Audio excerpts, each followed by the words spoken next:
Maagang nagising si Caspian de la Vega. Tahimik ang umaga sa Makati. Hindi mainit ang sinag ng araw na tumatama sa kanyang lumang kamera na nakapatong sa lamesa. Pinunasan niya yun ng dahan-dahan bago ngumiti. Simula na ng lahat. Mahina niyang sabi na para bang kinakausap ang kamera. Paglabas niya ng kwarto, agad siyang nagtimpla ng kape. Suot ang simpleng white polo at faded jeans. Kahit ordinaryo lang, labas pa rin ang pagiging professional niya. Habang papunta sa studio, tanaw niya ang pangalan ng signage. Lumos Photography Studio. Yun ang bunga ng kanyang pagsisikap. Pagpasok niya, abala si Leo, ang matalik niyang kaibigan at business partner. Bro, may meeting tayo mamaya. Yung big client na taga-Tagaytay, si Mrs. Valdez. Sabi ni Leo habang binubuksan ang laptop nito. That's good. Sagot ni Caspian sabay tapik sa balikat nito. Ayusin natin yan ah. Malaking project to. Ngumisi si Leo. Don't worry bro. Ako nang bahala. Ikaw focus ka lang sa shoot mo mamaya. Maya-maya dumating si Mira, ang girlfriend ni Caspian. Maganda ang babae, maayos, confident receptionist ng studio, at palaging nakasuporta sa kanya. Morning, love. Bati nito sabay abot ng kape. Thanks, love. Sabi ni Caspian sabay halik sa noo ng babae. Wow, sana all ganyan ka sweet. Stop na nga, love. Sagot ni Mira sabay tawa. Baka mainggit tong si Leo eh. At nagtawanan silang tatlo. Puno ng saya at teamwork ang studio. Si Caspian, kahit boss, hindi nagmamalaki. Siya pa ang unang nag-aayos ng mga ilaw, naglilinis ng lente, nag-aabot ng tripod. Sa isang sulok ng studio, sabay silang kumain ng lunch. Habang kumakain, napatingin si Mira kay Leo. Alam mo ba, ang sipag ni Caspian, kahit pagod na yan, halos ayaw pa ring magpahinga. Ngumiti si Leo. Oo nga eh, pero minsan sobra niyang bait. Madaling pagkatiwalaan. Hindi yun pinansin ni Caspian. Mabuti na yung ganun no, kesa traidorin ka ng pinagkatiwalaan mo. At parehong natahimik si Mira at Leo. Kinahapunan, dumating si Mrs. Valdez para sa meeting. Si Caspian ang nag-present ng concept. Gusto ko po sana, ilagay natin yung natural light theme. Simple pero elegant tignan. Sabi ni Caspian habang pinapakita ang portfolio. That's good. Ang galing mo, iho. Ramdam ko yung passion mo. Kayo na ang kukunin namin. Sabi ni Mrs. Valdez. Matapos umalis ang kliyente, lumapit si Leo. Bro, pwede bang ako nalang mag-lead sa project na to? Napatingin si Caspian sa kaibigan. Ha? Bakit naman? Para matuto ako mag-lead. Gusto ko rin magkaroon ng experience sa malalaking kliyente. Natahimik si Caspian sa sinabi nito. Okay, sige. Pero sabihan mo ako sa lahat ng galaw ah. Ayoko magkaroon ng sablay dito. Oo naman bro. Salamat ah. Hindi alam ni Caspian na yun na ang simula ng pagtataksil sa kanya. Kinabukasan napansin niyang tahimik si Leo. Lalo na nang banggitin ni Mira ang project file. Love, yung kontrata ni Mrs. Valdez nasa'yo ba? Tanong ni Mira. Hindi eh. Si Leo ang huling humawak niyan kagabi. Napatigil si Leo at nagkibit balikat. Yes. Kinuha ko lang sandali. Sinend ko sa client for approval. Di ka man lang nagsabi? Sorry bro, nakalimutan ko lang. Tumango na lang si Caspian at pilit pinakalma ang sarili niya. Pero sa kanyang loob, may kakaiba. Nararamdaman niya yon. Ilang araw ang lumipas habang nag-aayos siya ng files, may natanggap siyang email. Subject: Thank you for trusting another studio, Mr. De La Vega. Ano ibig sabihin nito? Bulong niya sa isip. Pagbukas ng attachment, bumungad ang logo ng L&M Creatives, ang studio ni Leo. Ang project na dapat ay sa kanya, nakuha na ng dating kaibigan gamit ang kanyang pangalan.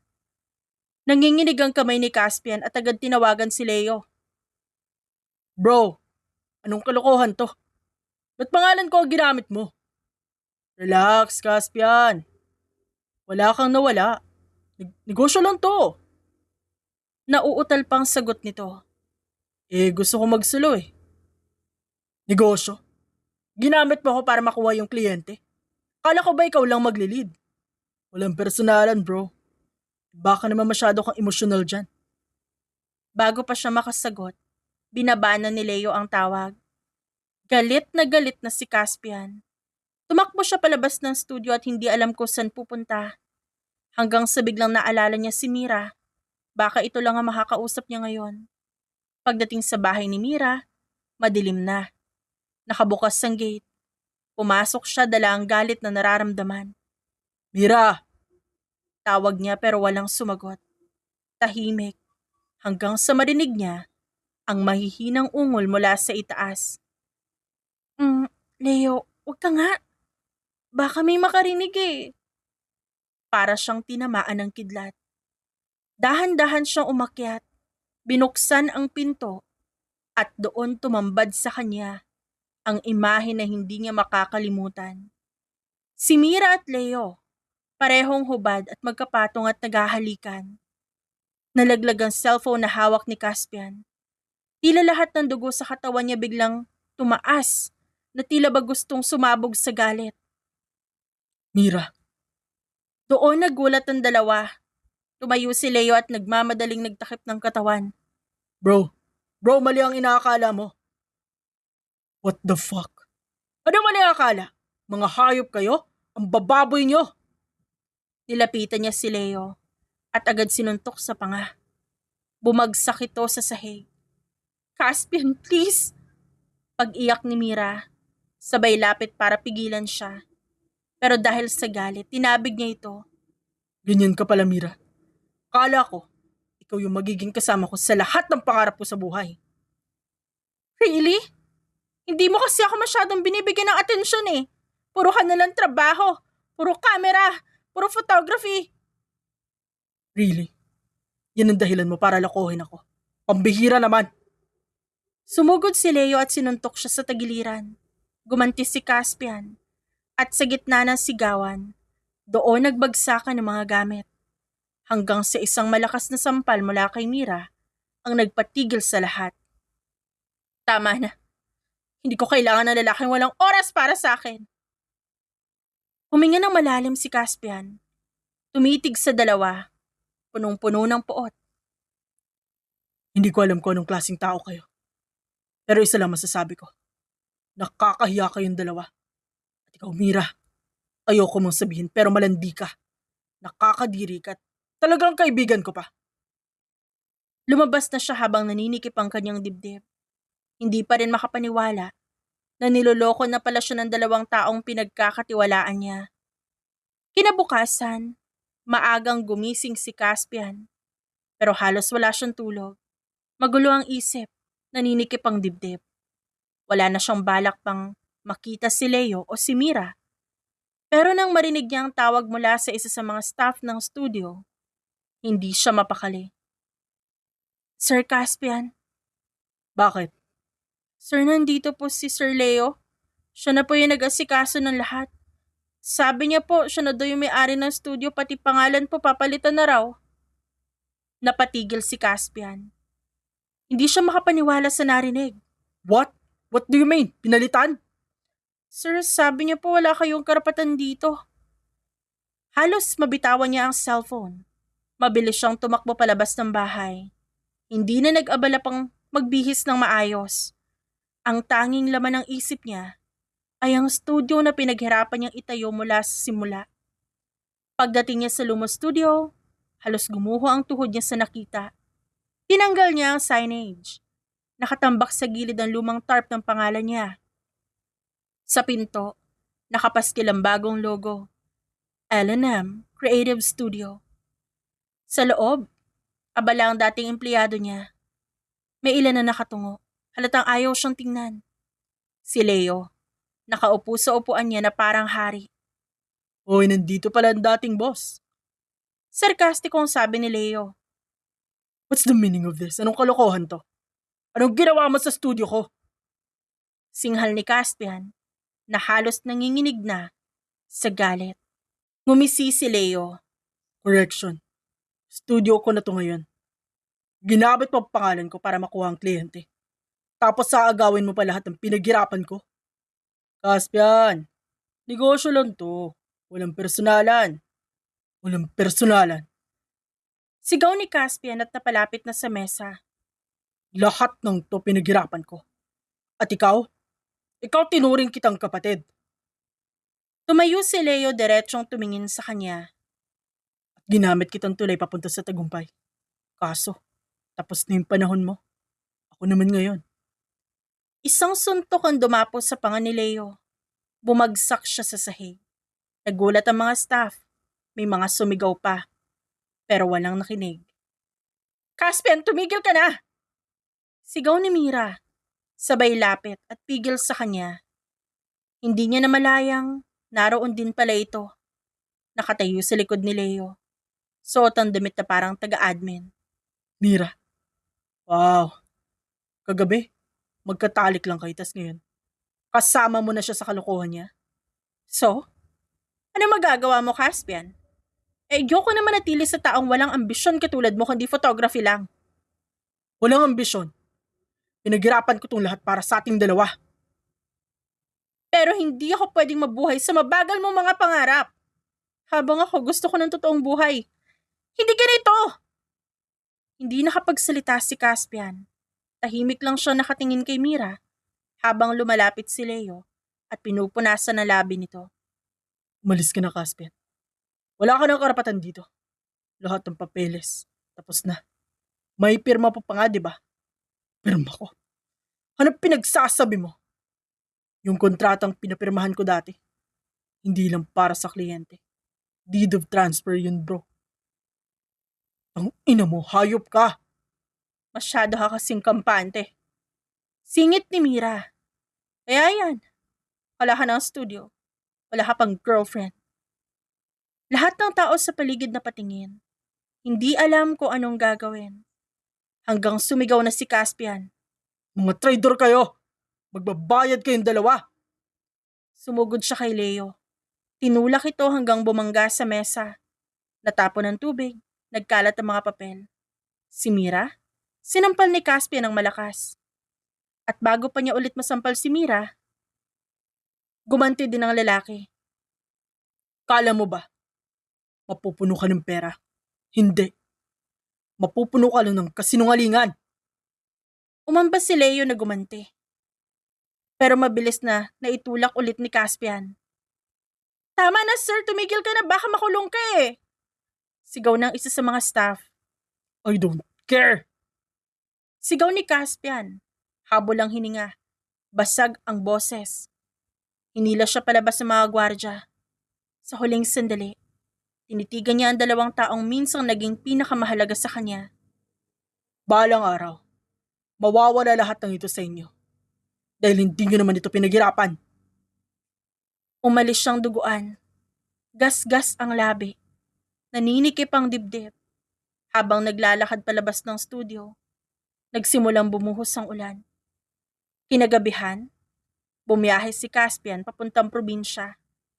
Tahimik lang sa loob ng bus, habang nakatingin siya sa basang bintana. Ang mga ilaw ng syudad, unti-unti nang naglalaho sa kanyang paningin.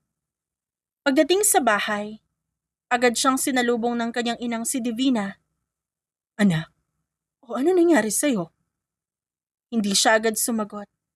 Umupo lang siya ng sahig. Hawak ang kamera na tanging naiwan niya. Ma, wala na lahat. Studio, kliyente. Pati si Mira. Lumapit si Divina at niyakap siya ng mahigpit. Anak, minsan kailangan talaga mawala lahat para matuto ka. Umigpit ang yakap ni Caspian sa ina. Para siyang bata na tuluyang bumigay sa yakap nito. Ma, Hindi ko alam kung kaya ko pa. Kayang-kaya mo yan, Caspian. Hindi mo kailangang gumanti ha. Hayaan mo ang panahon na magturo sa kanila ng leksyon. Ang mahalaga nandito ka pa. Tahimik silang mag-ina habang patuloy ang pagbagsak ng ulan sa bubong ng kanilang bahay.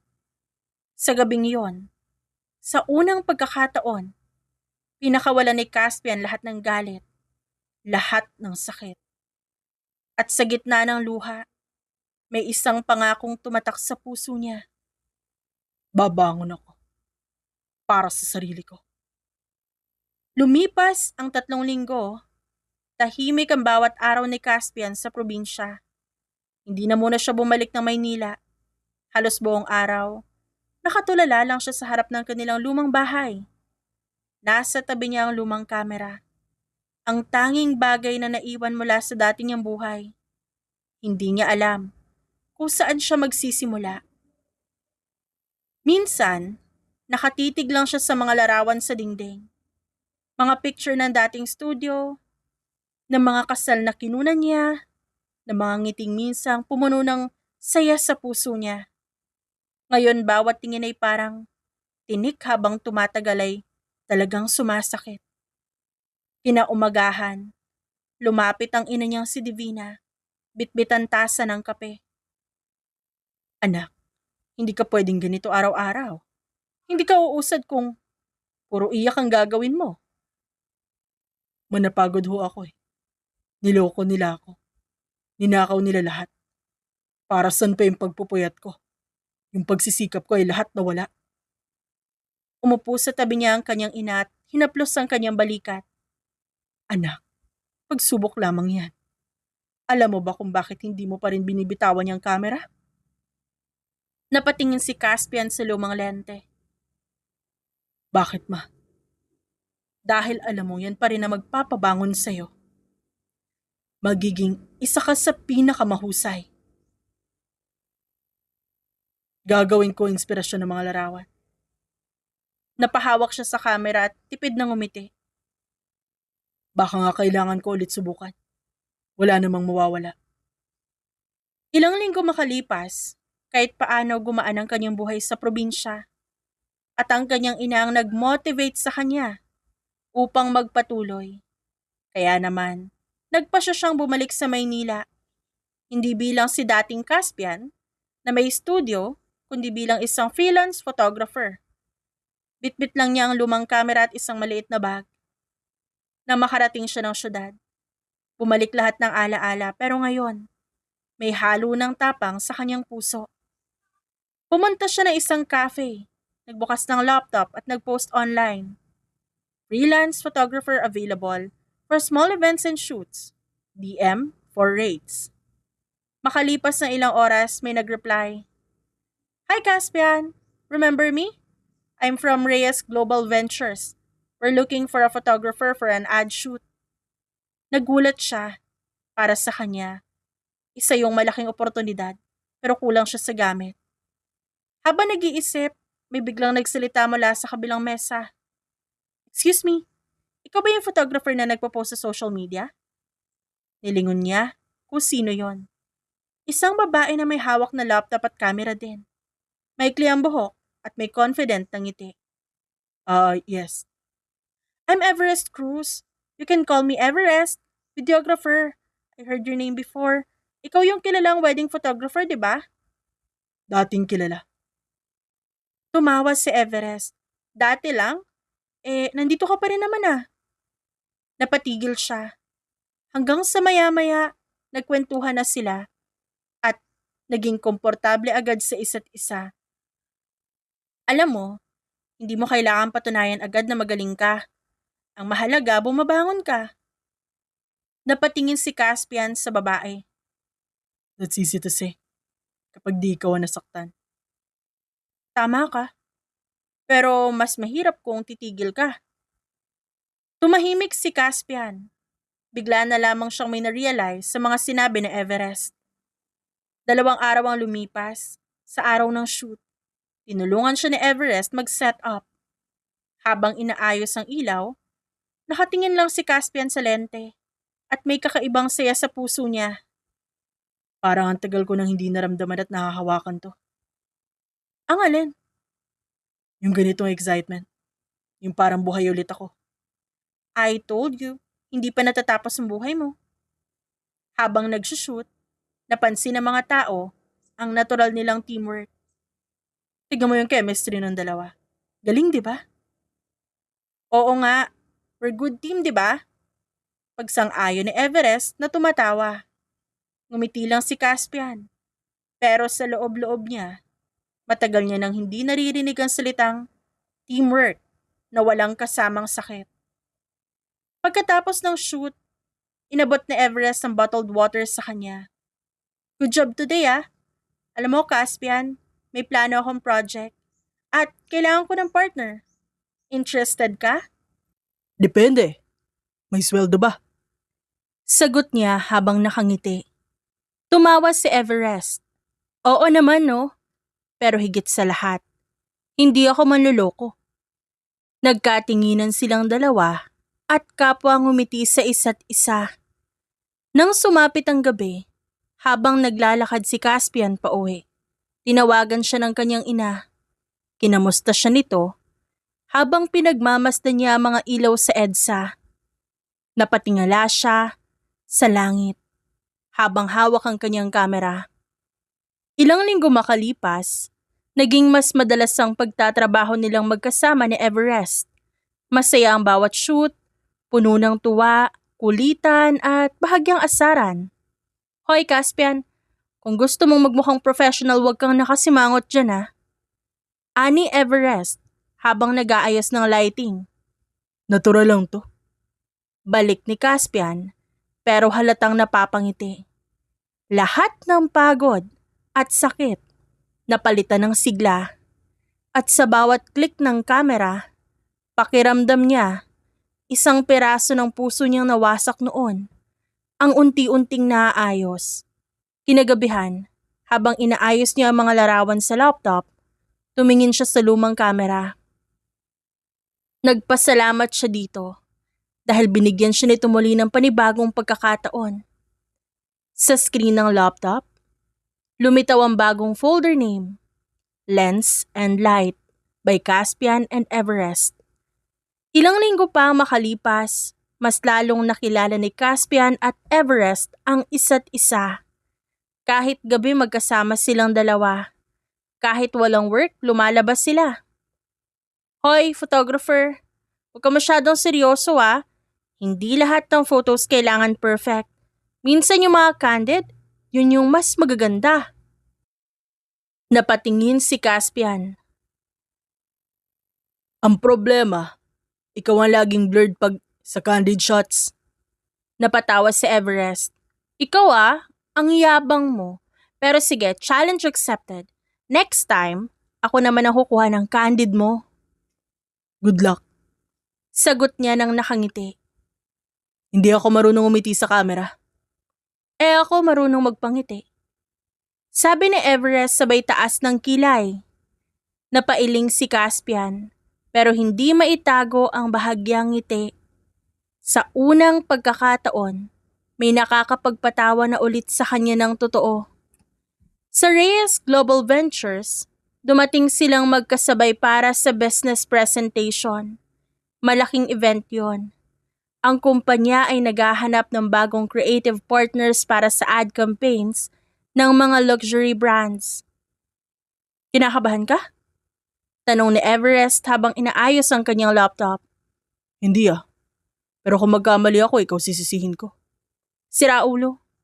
At least may dahilan ka para tawagan ako ulit bukas. Pagbibiro ng dalaga. Natawa na lamang si Caspian sabay buntong hininga. Pag-akyat nila sa stage, biglang natahimik ang mga tao. Good afternoon. We're Lens and Light Studio and we believe that every photo and frame should tell a story, even simple, heartfelt, and unforgettable. Habang nagsasalita siya nakatingin lang si Everest. Sobrang proud na proud ang dalaga. Sa huli ng kanilang presentation, nagpalakpakan ng lahat. Lumapit ang event head na si Mr. De La Vega. Thank you for the impressive work. We'll be happy to work with you. Paglabas nila sa hallway, natawa si Everest. Grabe, ang ganda ng boses mo kanina. Pakiramdam ko may in love ako eh. Pakaramdam mo lang? Umasa ka no? Ikaw Pang-aasar pa ng dalaga. Sa coffee shop, pagkatapos ng meeting nagkape silang dalawa. Tahimik sa una pero maya-maya, nagsimula na si Everest. Alam mo, noong una kitang nakilala, kala ko suplado ka. Sabi niya, habang iniikot ang straw sa iced latte. Di ako suplado. Tahimik lang talaga ako. Sus, pareho lang yun. Hindi may difference. Tahimik ako kapag wala akong tiwala sa ibang tao. Pero kapag nagkaroon ako ng tiwala sa taong yon, magiging maingay na ako at makulit. So ibig sabihin kaya mo na maging makulit ngayon. Maybe. Eh di good, kasi sayang ang humor mo kung itatago mo lang. Same pa naman tayo. Habang kumakain sila ng pasta, biglang tumunog ang phone ni Caspian. Email notif at binuksan niya yon. Congratulations, you've been officially chosen as lead photographer for the Reyes Global Ad Campaign. Napatigil siya at napatitig sa screen. Uy, okay ka lang? I can't believe this would happen. Bakit naman hindi? Ikaw yung taong kahit sinira na ng iba, marunong pa rin magtayo ng bago, kayang-kaya mo yan. Magaling ka rin magsalita, no? Siyempre ako na to eh. Likas na magaling at maganda. Sagot ni Everest sabay kindat. Lumipas ang mga araw, mas naging busy sila. Shoot dito, event doon, edit sessions sa gabi. Isang gabi habang nasa editing room sila, napansin ni Everest na nakatulog si Caspian sa lamesa. Tahimik niyang inilapit ang jacket at pinatong sa balikat nito. Ngumiti siya. Hindi mo alam, pero ang ganito mong version na tahimik, mas nakakabighani. Kinabukasan, pagbangon ni Caspian, nakita niyang maayos na ang files at may sticky notes sa laptop. Sleep well next time, hindi ka robot. From Everest. Ilang araw ang nakalipas, sa isang photoshoot pa nila, habang nag-aayos ng ilaw si Everest, nadula siya sa kable. Aray! Sigaw niya. Yan kasi, nagmamagaling. Okay ka lang ba? Tumatakbong sabi ni Caspian papunta sa kanya. Tumulong ka na lang no, hindi yun ang aasar ka pa dyan. Kahit naman nadulas ka, cute ka pa rin. Hindi ako cute. Pero sige. Dahil sinabi mo, edi maniniwala ako. Napailing na lamang si Caspian. Pero naramdaman niyang matagal na siyang hindi ganito kasaya, kakalmado, at hindi na rin siya takot. Oh, ba't bigla ka natahimik dyan? Wala lang. Iniisip ko kung paano sisimulan tong bagong brand natin. Simple lang naman yan eh. Simulan mo sa dahilan kung ba't ka bumalik sa pagiging photographer. Bumalik ako kasi gusto kong patunayan ng sarili ko. Na kaya kong mahalin ulit yung ginagawa ko. Eh di mabuti. At habang ginagawa mo yan, huwag mong kalimutan na may kasama ka na ngayon. Ilang linggo makalipas, sa unang opisyal na araw ng Lens and Light Studio, pinagmamasdan ni Caspian ang signage sa pintuan. Isang simpleng logo lang pero para sa kanya parang trophy na yon. Para sa bagong simula, lumapit si Everest na may dalang kape. Tinanggap niya naman ito. Salamat Hindi lang sa kape, kundi sa pagtulong bumalik yung tiwala ko sa sarili ko. Ngumiti si Everest. Sabi ko sa'yo di mo kailangan bumangon mag-isa. Lumipas ang ilang buwan. Mula nang maitayo ni Caspian at Everest ang Lens and Light Studio, mabilis na sumikat ang pangalan nila sa industriya, nakilala bilang creative team na may labis na kabaitan at kalidad ang gawa. Maraming kumpanya ang kumukuha sa kanila para sa mga ads, fashion shoots at event weddings. Sa bawat click ng kamera, pakiramdam ni Caspian, bumabalik ang sigla na matagal ring nawala. Pero sa likod ng mga ngiti, naroon pa rin ang nakaraan na hindi niya tuluyang malimutan. Abala si Everest sa pag-aayos sa mga kamera habang nag-check si Caspian ng lighting setup. Grabe, ang daming VIP. Para kang magsushoot ng pelikula. Much better. At least, mas madaming makakita ng gawa natin. You're confident now, ha? Siyempre naman, gusto kong matandaan nila yung pangalan natin. The Creative Collaboration Gala, presented by L&M Creatives. Saad naman ni Everest at napatingin siya sa malaking backdrop kung saan nakasulat yon. Nanlaki ang mga mata ni Caspian. L&M Creatives, ang studio na ninakaw sa kanya. Ang studio ni Leo at Mira. Unti-unting sumikip ang kanyang dibdib, pero hindi niya pinahalata. Caspian, are you okay? Yeah. Tuloy lang tayo. Pero sa loob-loob niya, kumukulo ang dugo niya. Ngayon, makikita niya ulit ang mga taong sumira sa kanya. Pero ibang Caspian na ang haharap sa mga ito. Pagpasok sa ballroom, sinalubong sila ng mga kilalang tao sa industriya. Kumikinang ang mga ilaw, may live band, red carpet para sa mga creative partners. Lens and Light Studio, right? Bati ng isa sa mga event host. Yes, we're one of the collaborating teams. Perfect! You're seated next to L&M Creatives. Next to them? Kinakabahang bulong ni Caspian.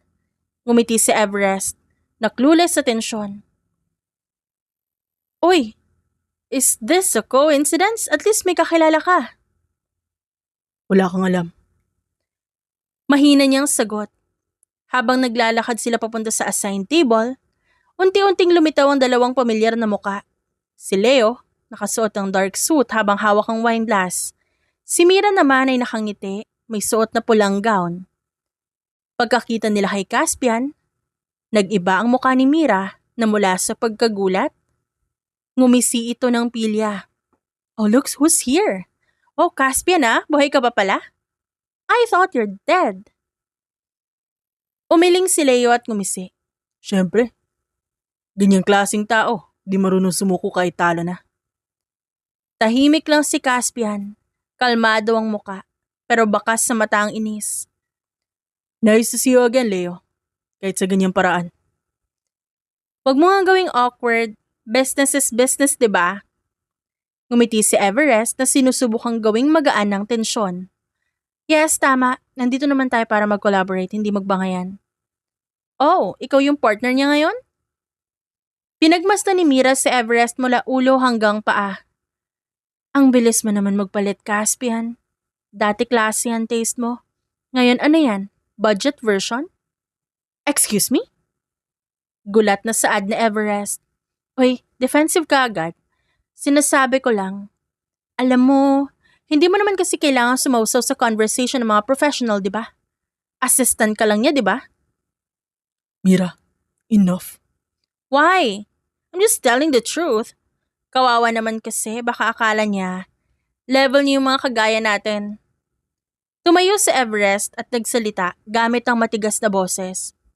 Una sa lahat, you don't know me. And I don't know you. At di mo kailangang insultuhin ako para lang maramdaman mong maganda ka. Natahimik ang mesa at ngumiti si Mira sa mapanirang paraan. Aba, lumalaban pala. Pero sorry kahit anong lakas ng boses mo, hindi mo kayang tapatan yung aura ng mga katulad naming mataas. Hindi na nakatiis si Everest. Hinablot niya ang baso ng wine at binuhos sa pulang gown ni Mira. Nagulat ang lahat. Oh, sorry. Nadulas sa kamay ko You bitch! Sigaw ni Mira sabay sampal sa kanya. Tumama ang kamay nito sa pisngi ni Everest. Hindi nakapagtimpi si Everest at gumanti ito ng mas malutong na sampal. Nagkagulo ang mesa at tumayo na si Leo. Hoy, wag mong hawakan si Mira. Hinawakan niya si Everest sa braso, pero mabilis siyang tinabig ni Caspian. Wag mo rin siyang hawakan. Ani Caspian sabay tula kay Leo. Ano bang problema mo? Hindi na nagdalawang isip si Caspian. Sinuntok niya pabalik at diretso sa panga ni Leo ang kanyang kamao. Nagsigawan ang lahat. Flash ng camera. May nag-video. Si Mira nagwawala. Sinugod si Everest at sinabunutan. Walang hiya ka?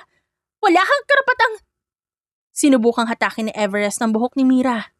Dami mong sinasabi, pero takot ka sa katotohanan.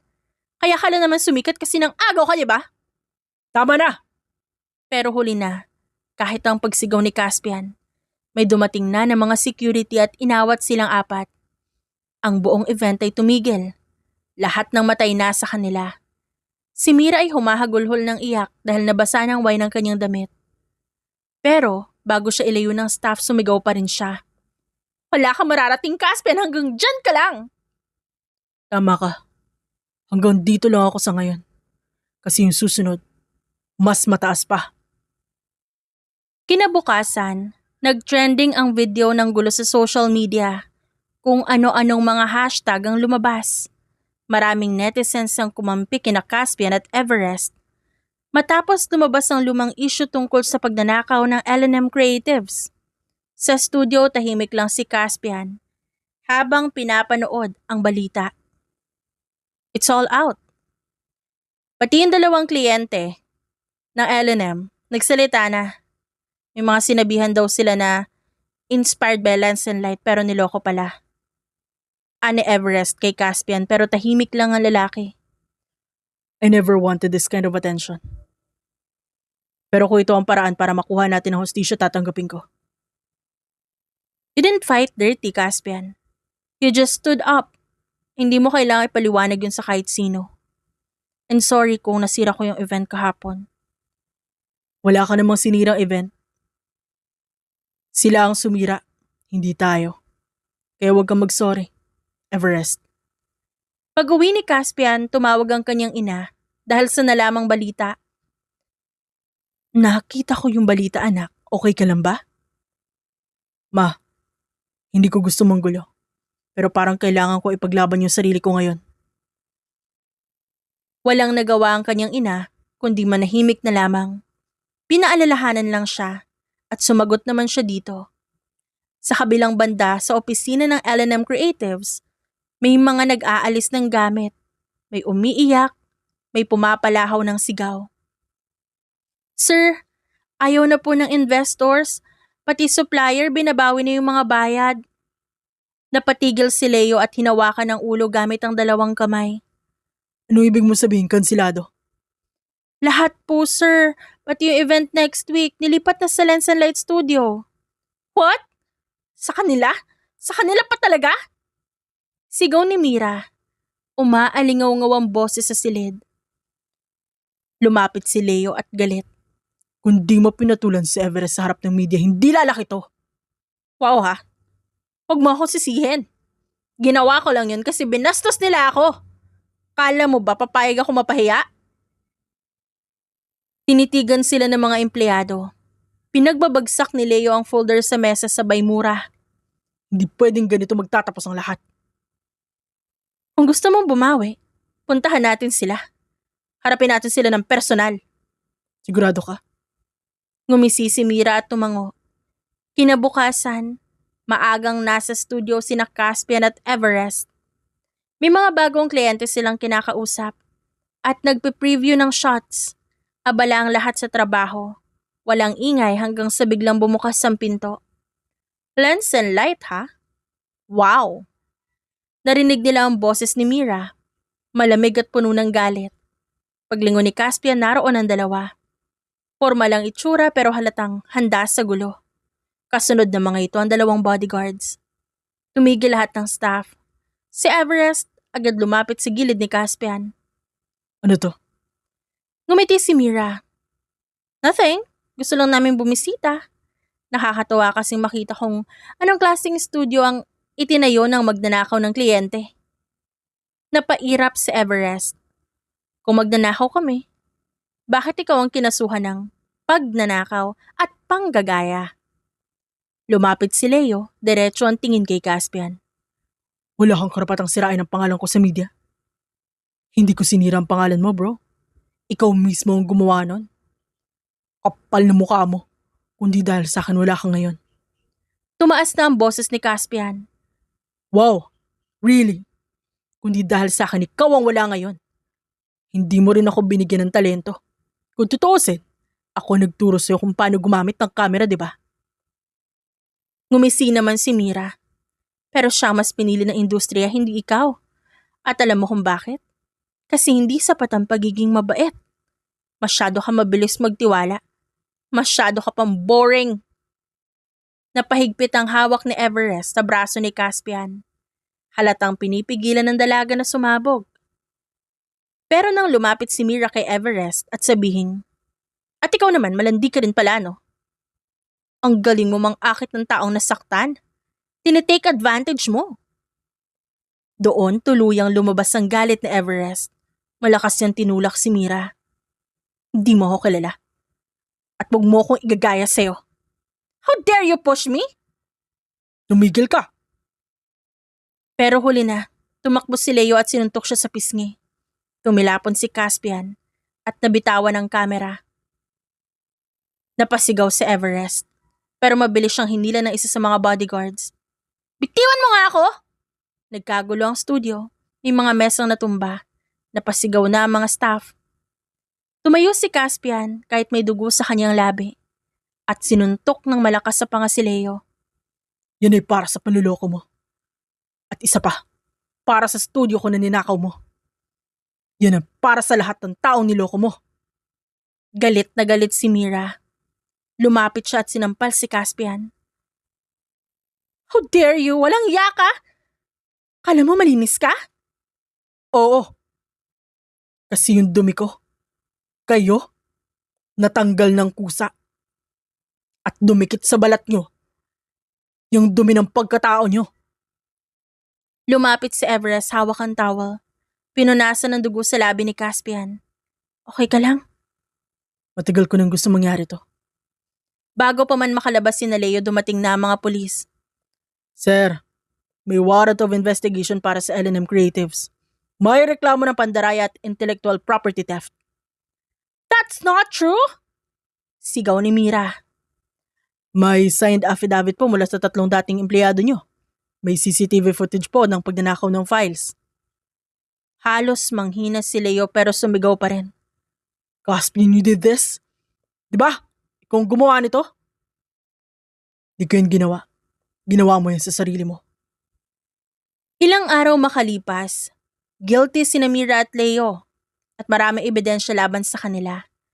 Kaya naman nakamta ni Caspian ang hustisya na nararapat para sa kanya.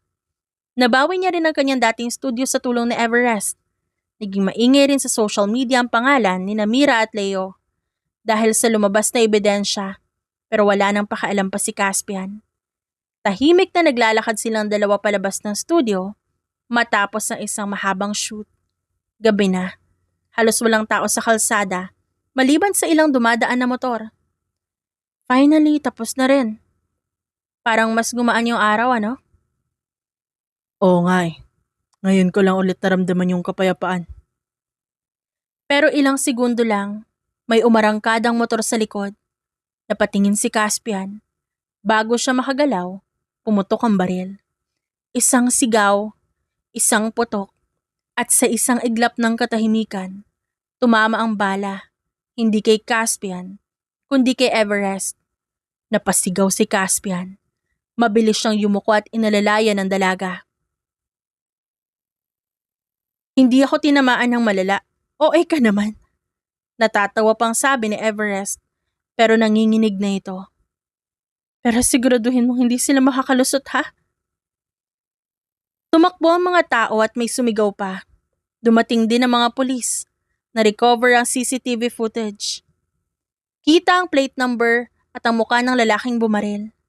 Sa investigasyon, lumabas na ang may-ari ng motor ay walang iba kundi si Leo, dating business partner ni Caspian, at may inutusan lamang ito.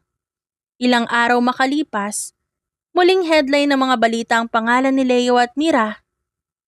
At nadagdagan naman ang kaso ni Leo. Habang nasa kulungan, madalas marinig ang pagtatalo ng dalawa. Nagsisisihan ang mga ito. Habang sa Lens and Light Studio naman, masigla ang lahat. May bagong staff, mga bagong equipment, at bagong pag-asa. Sila na ngayon ang tinitingala sa industriya, hindi dahil sa pera, kundi dahil sa integridad. Lumipas ang 1 buwan. Matapos ang lahat, tahimik na muli ang buhay ni Caspian at sa unang pagkakataon, nawala na ang sakit at galit. Nakahinga na siya ng maluwag. Bumalik siya sa bahay ng pamilya niya sa Bukidnon, kung saan dati siyang umuwi ng wasak ang kanyang puso. Habang nakaupo sa veranda, hawak ang lumang kamera, pinagmamasdan niya ang tanawin, ang kabundukan, ang maaliwalas na langit, at ang batang naglalaro sa tapat ng bahay. Ilang taon din mula nang huli siya nakaupo sa lugar na yon. Umiiyak pa siya noon. Lumapit ang kanyang inang si Divina, may hawak na tasa ng kape. Okay ka lang ba, anak? Okay na, ma. Wala nang bigat. Wala nang galit. Hindi ko alam kung kailan nangyari. Pero isang araw nagising na lang ako na wala na yung sakit. Ganyan talaga. Pag totoo kang lumaban, hindi mo na kailangang gumanti. Ang langit na mismo ang magbabalik ng hustisya. Biglang tumunog ang cellphone ni Caspian at tumatawag si Everest. Wait lang, ma. Sagutin ko lang tong tawag. Oh, kamusta? Ikaw, kamusta ka dyan, Mr. Photographer? Okay naman. Tahimik dito. Basta enjoy mo yan, Caspian ah. Deserve mo yung katahimikan ngayon. Salamat, Everest. Di ko mararating to kung wala ka. Baka naman maiyak ako sa mga sinasabi mo, hindi bagay sa akin yung drama. Pero alam mo, proud ako sa'yo. Hindi dahil nagtagumpay ka, kundi dahil kahit papano, kahit anong mangyari, pinili mo magpatawad. Kahit pwede ka naman talagang gumante. Siguro kasi natutunan ko na huwag manatili sa galit. Exactly. At yan ang dahilan kung ba't mas mahal ka ng mga tao ngayon. Siyempre kasama rin ako sa mga nagmamahal sa'yo. Kasama ka? Oo naman, kasama ako. Sa susunod, magsushoot tayo ng bagong project ha. Promise mo sa akin hindi ka naiiyak. Dapat happy-happy lang tayo. Promise, boss. Pagkatapos ng tawag, lumapit muli ang kanyang inang si Divina. Nakangiti ka, anak. Sino kausap mo? Si Everest po. Yung partner ko sa studio. Ah, yun pala yun. Siya rin yata ang dahilan kung ba't mas masigla ka ngayon, ano? Siguro nga, ma. Pero higit pa doon, natutunan ko yung mga taong tutulungan kang bumangon.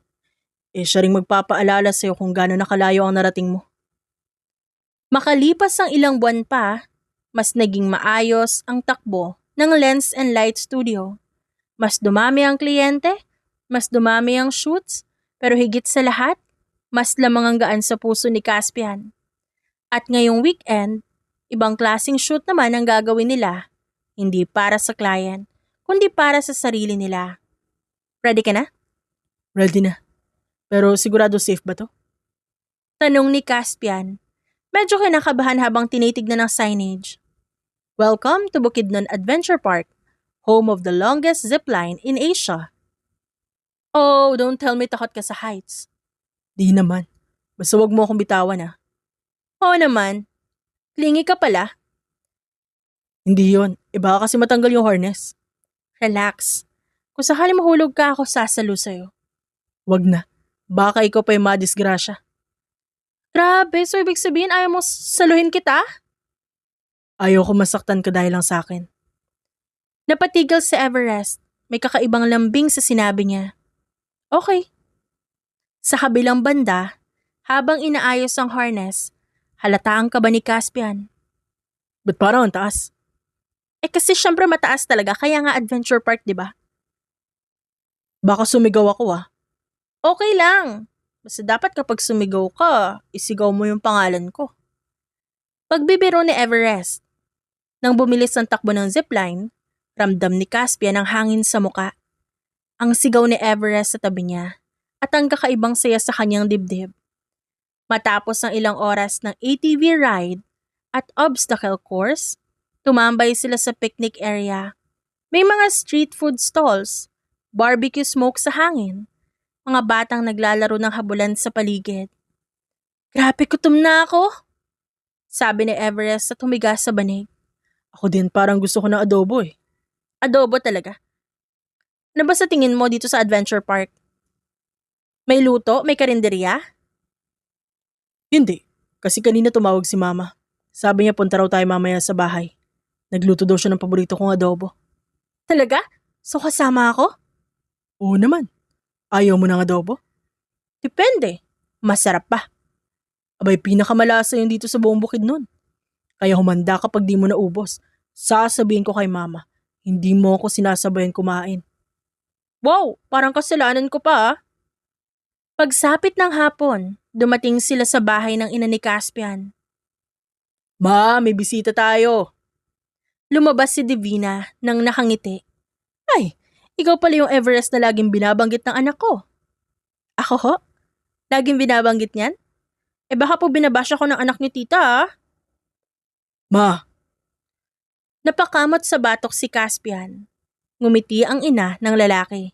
Abay, halos gabi-gabi ko naririnig ang pangalan mo. Si Everest ganito, si Everest ganyan. Kala ko nga girlfriend mo na eh. Nagreklamo pa si Caspian na ngayon ay namumula na ang muka. Tawang-tawa naman si Everest. Ayos lang po tita. Kung sakali maging girlfriend ako ni Caspian, okay lang naman, di ba? Napahinto si Caspian at napatingin sa babae. ha? Oh, bakit bawal ba? Balik ni Everest na nakataas ang kilay. Hindi naman, baka mainggit lang yung adobo. Ha? Anong kinalaman ng adobo sa... Kasi, ayan na. Sabay na tayo kakain ng adobo. Baka magtampo yung ulam kung di tayo sabay kumain eh. Napailing na lang si Everest sa kalokohan ng lalaki. Tahimik silang kumain pero sa gitna ng tawanan at asaran, halata sa ngiti nila na hindi lang simpleng pagkakaibigan ang namamagitan sa kanilang dalawa. Pagkatapos ng hapunan, naglabas ng kape ang ina ni Caspian. Ganda rito, no? Tahimik, walang ingay, parang walang problema. Tama ka. Dito kasi nagsisimula ulit ang lahat eh. Caspian, I have a question. Minsan naiisip ko paano kung di ka lumaban noon. Paano kung di mo pinagpatuloy yung pangarap mo? Di siguro, hanggang ngayon, wala pa ring direksyon ng buhay ko. Napatingin si Everest at natigilan. Alam mo yung mga linya mo? Parang linya sa mga palabas. Malay natin, doon ko kinuha yon. Alam mo, ewan ko sa'yo. At nagkwentuhan pa sina Divina, Caspian at Everest. Makalipas ang 3 buwan, bumalik si Everest sa Bukidnon Adventure Park para mag-shoot ng short film. Pero sa totoo lang, pareho nilang alam na hindi lang trabaho ang dahilan ng pagbabalik nila doon. Ganda na araw ngayon, no? Parang ikaw. Ano namang kinalaman ko sa araw? Kahit saan ako tumingin, nandyan ka eh. O anong connect nun? Alam mo ikaw tigil-tigilan mo ako. Baka akalain ng mga tao, nilalandi mo ako. Totoo naman, di ba? Sagot ni Caspian ng nakangisi. Pinandilatan siya ni Everest ng mata pero hindi maitago ng dalaga ang ngiti nito. Alam mo, Caspian, naisip ko baka ganito ka rin sa ex mo nun. I don't know. Nakalimutan ko na eh. Pero noon, alam ko, puro trabaho lang yung nasa isip ko. Ngayon, mas marunong na akong pahalagahan yung taong nasa harap ko. Habang umaakyat sila papuntang viewing deck, ang langit ay nagkukulay kahel at lila at parang pinipinta ng liwanag ang bawat alaala. Pagdating nila sa tuktok, tumayo si Caspian sa railings. Tanaw ang buong Bukidnon. Tahimik siya. Ilang segundo lang bigla siyang sumigaw. Para sa lahat ng nanakit sa kanya, para sa kanya, tapos na yun lahat. Nagulat si Everest. Hoy, huwag kang maingay mamaya, masita tayo dito. Ano ngayon? Matagal ko nang tinago lahat ng sakit. Tama lang naman na ilabas ko, di ba? Tahimik si Everest habang nakatingin lang sa lalaki. Sa kanyang puso, nakaramdam siya ng tuwa habang pinagmamasdan ng binata. Sa isip niya, marahil matagal nga nitong tinago ang lahat. Pero ngayon kitang-kita niya na ang gaan at ang kapayapaan sa pagkatao ni Caspian. Caspian, I have something to say. Ang totoo niyan, matagal ko nang tinatago to pero ngayon gusto ko na kasing sabihin. Kasi ayoko na magsinungaling. What is it? Alam ko na hindi ito yung tamang lugar o oras. But what I'm going to say is true. I love you. Hindi dahil naawa ako. Kasi nakita ko kung gaano ka kadeterminadong bumangon. At alam ko kung paano ka magmahal. Sa kabila ng sugat na pinagdaanan mo. Gusto ko maging parte ng bagong kwento mo. Hindi ng mga sugat mo. Alam mo, Everest, sa totoo lang, kala ko hindi na ako marunong magmahal. Pero simula nung dumating ka, parang natutunan ko na ulit. Napakurap-kurap si Everest at bahagyang nangilid ang luha sa kanyang mga mata. What are you trying to say? Simula ngayon, ikaw naman ang hukunan ko ng mga larawan sa bawat araw ng buhay ko. Ang araw ay unti-unti nang lumulubog. Ang langit ay nagiging kulay ginto. Lumapit si Everest at hinawakan ang kamay ni Caspian. Pwede ba akong humiling? Ano yun? Huwag mo akong bitawan kahit kailan. Promise. Hindi kita bibitawan kahit anong mangyari. Kinabukasan, bumalik sila sa studio ng magkasama. Tahimik ang paligid pero puno ng saya. Habang inaayos ni Everest ang kamera, biglang nagsalita si Caspian. Everest, baka gusto mong sabay ulit tayo kumain ng adobo sa weekend? Akala ko ba may shoot ulit? O di naman mag-shoot habang kumakain? Makalipas ang 3 taon, mula nang umamin si Everest sa viewing deck, marami na ang nagbago. Pero sa kanila, mas lalong tumibay ang kanilang pagsasama. Sa bawat araw na lumipas, mas nakilala nila ng mabuti ang isa't isa. Ngayong araw, sa simbahan ng Antipolo, magbabanggit sila ng pangako sa harap ng Diyos, ng pamilya at lahat ng saksi sa kanilang mga laban sa buhay. Maagang dumating ang mga bisita. Ang paligid ay puno ng puting bulaklak, malamig ang hangin, mabango. At sa altar, nakatayo si Caspian. Suot ang simpleng beige suit. Sa tabi niya ang kaibigang si Nathan na tumutulong mag-setup ng event at nakangiti rin ito sa kanya. Bro, kinakabahan ka ba? Hindi excited lang. Excited? Excited makita yung taong dahilan kung ba't ako nandito ngayon. Sa labas ng simbahan, si Everest ay nakasuot ng eleganteng white gown. Hawak ng ina ni Caspian ang laylayan nito. Ready ka na ba, iha? Ready na po, tita. Alam mo, ngayon dapat tinatawag mo na ako mama. Kasi simula ngayon anak na rin kita. Salamat po. Sa totoo lang, hindi lang naman si Caspian ang minahal ko. Pati na rin ang pamilya niya. Lahat ng mata ay nakatingin kay Everest habang dahan-dahan siyang naglalakad papunta sa altar. Habang papalapit si Everest, bumabalik kay Caspian lahat ng kanyang pinagdaanan. At ngayong narito siya, handa na siyang ibigay ang lahat, hindi bilang ganti, kundi bilang bagong simula ng kanilang buhay. Pagdating ni Everest sa altar, inabot niya ang kamay ni Caspian. Tagal nating lumaban para maabot to. Hanggang sa magsimula na ang pare. Nagpalitan din sila ng kanilang wedding vows. Tahimik silang sumasayaw habang yakap ang isa't isa. Sa paligid naroon ang kani-kanilang mga kaibigan. Masayang masaya si Caspian.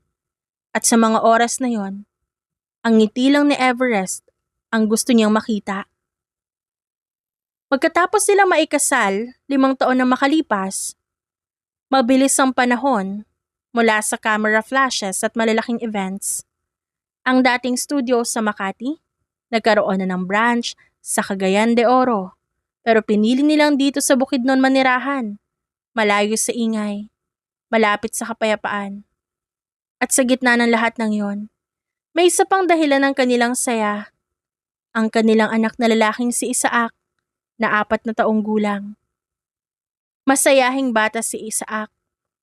May interest din sa kanilang ginagawa. Kapag may vacant time sila, nagkukwentuhan silang pamilya. At kapag abala naman ang mag-asawa, si Isaac naman understanding na bata. Hapon noon sa Bukidnon, si Isaac ay nakaupo sa maliit na mesa. Nagdo-drawing ng camera. "Papa, look," sabi niya. Oh wow, ang galing marunong ka na mag-sketch. Ako gagawa Lance and Light Jr., sabi ni Isaac sabay tawa. Lance and Light Jr.? Tumatawang saad din ni Everest. Aba, mukhang may papalit na sa atin No po. Sabay-sabay tayo. Si Papa magpipicture, si Mama video, ako drawing. Okay anak, tama ka dyan. Team tayo.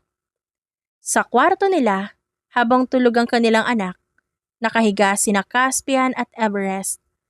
Tahimik lang at nakikinig sa tunog ng kuliglig at ihip ng hangin. Everest, do you remember what I told you before? Marami ka nang sinabi sa akin. Alin ba dun? Na ikaw ang gusto kong kunan ng litrato araw-araw? Yeah. At ginagawa mo pa rin hanggang ngayon. And I'm so thankful. Kasi, hindi mo binabali yung pangako mo. Makalipas ng ilang buwan nang lumipat sila ng Bukidnon. Pumunta sa Laguna ang pamilya de la Vega, hindi para magtrabaho kundi para magbakasyon. Ito ang unang beses na dinala nila si Isaac sa Enchanted Kingdom. Tuwang-tuwa naman ang bata. Malikot ito, kung saan-saan tumatakbo. Ang saya-saya nila. Oh, anong iniisip mo? Wala. Parang kahapon lang, puro sakit at trabaho lang ang alam ko. Pero ngayon, ang iniisip ko na lang, paano ko mapapanatiling ganito kasaya ang bawat araw? Kaya nga Kapag ganito, parang ayoko nang matapos lahat. Hanggang magdilim ay naroon sila sa Enchanted Kingdom. Sinadya nila yon para maabangan ang pagputok ng fireworks sa langit. Makulay, maliwanag, parang mga bituin na sumasayaw sa hangin. Sa screen ng camera, nakita nilang 3 na magkakayakap sila. Ang liwanag ng fireworks sa likod at ang kanilang mga ngiti na puno ng kapayapaan. Napangiti ng matamis si Caspian at sinabing, Lahat ng kuha ko dati puro sakit. But this is the most beautiful picture in my whole life. Hinawakan ni Everest ang kamay niya. At dito na rin nagtatapos ang pinakamagandang kwento ng buhay natin. No, Eve. This is not the end. Dito pala nagsisimula ang masayang chapter ng buhay natin. Sa pagtatapos ng kanilang kwento, napatunayan ni Caspian at Everest na ang tunay na paghihigante ay hindi dumadaan sa kung anong pananakit, kundi pagbangon at pagmamahal. Ang dating sinaktan at pinagtaksilan, ngayon ay matagumpay at may pamilyang buo. Sa piling ni Everest at ng kanilang anak na si Isaac, natutunan ni Caspian na ang mga sugat ay kayang paghilumi ng oras at kabutihan. Hindi kailangang sirain ang nanira sa'yo. Hayaan na ang karmang gumawa ng parte nito. Sa huli, tulad ng litrato, ang pinakamagandang kuha ay yung galing sa puso na marunong magmahal ulit. At dyan nagtatapos ang ating kwento ngayong araw. Maraming salamat po sa inyong pagsuporta at pagsubaybay. Hanggang sa muli po. Paalam!